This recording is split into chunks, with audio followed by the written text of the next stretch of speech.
Je suis indigné chaque fois que des directions de cette taille osent prendre un marteau pilon pour essayer d'attaquer un syndicaliste qui défend légitimement les droits des salariés. Ça fait 50 ans que je milite. Il y en a assez de prendre un prétexte. Il m'a retourné deux doigts. Il a ouvert la porte en la poussant un peu. Enfin, donc il y a eu des luttes sociales depuis un siècle, ça a toujours été comme ça. Nous avons démontré fois par fois que la personne qui accuse Farid Mortali de l'avoir frappé ment. Nous l'avons démontré point par point. Le juge est resté insensible à cela. Bonjour à toutes, à tous. Écoutez, le comité qui s'est constitué pour défendre les salariés que vous voyez autour de moi est un comité d'indignation. On ne peut pas accepter qu'une maison, vous avez vu la taille de cette maison, elle a besoin pour augmenter ses marges de casser les droits syndicaux et de trouver des procès discriminatoires et arbitraires contre quelques-uns de ses salariés. Notre présence exprime, comme l'a dit d'emblée Gérard, notre indignation devant le jugement qui a eu lieu, qui a été rendu hier. C'est une condamnation qui est absolument scandaleuse, incroyable, totalement disproportionnée sur des faits, comme ça a été dit, qui sont totalement inventés. Évidemment, on voit bien que c'est maintenant une politique systématique, comme ça a été dit précédemment, de criminalisation de l'action syndicale.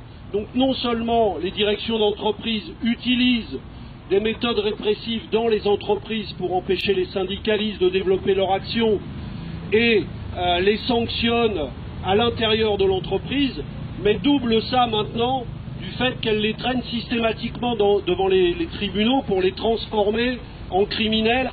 Donc évidemment c'est totalement inacceptable et je crois que toutes les échéances à venir doivent être utilisées pour les empêcher d'aller plus loin dans cette voie.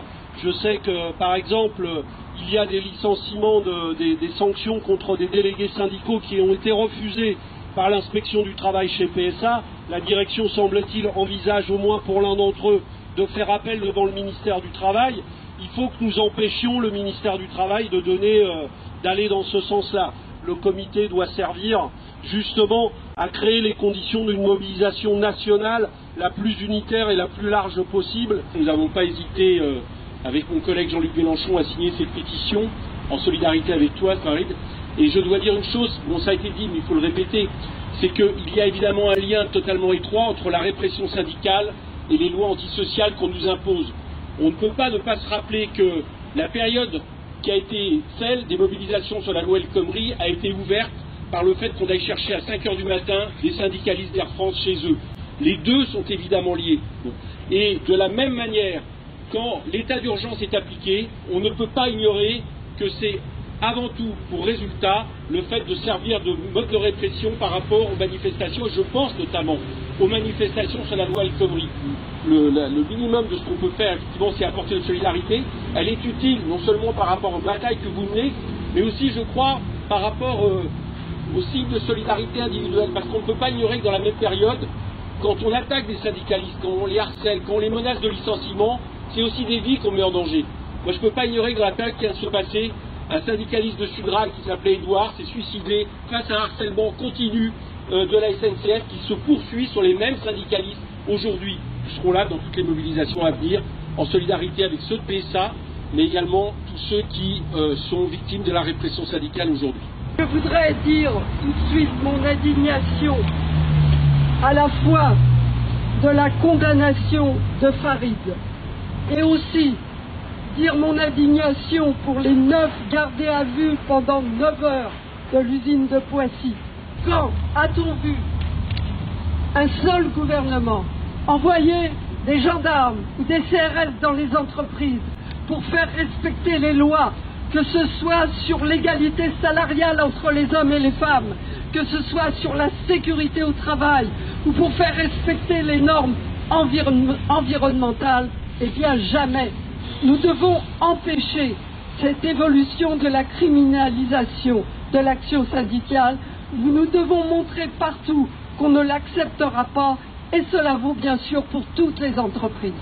Oui, j'apporte évidemment la solidarité entière de la part du NPA mais aussi en tant qu'ouvrier et syndicaliste, parce que je travaille à l'usine Ford à Bordeaux et je suis syndicaliste à la CGT. Mais ça montre aussi toute la politique patronale un peu partout, et y compris même la politique de l'État, qui est de l'intimidation, de vouloir justement faire peur et puis empêcher toute forme de contestation. Et ça montre aussi, ça c'est en lien direct avec la crise qu'on vit aujourd'hui, des licenciements, des attaques contre les salaires, contre les conditions de travail.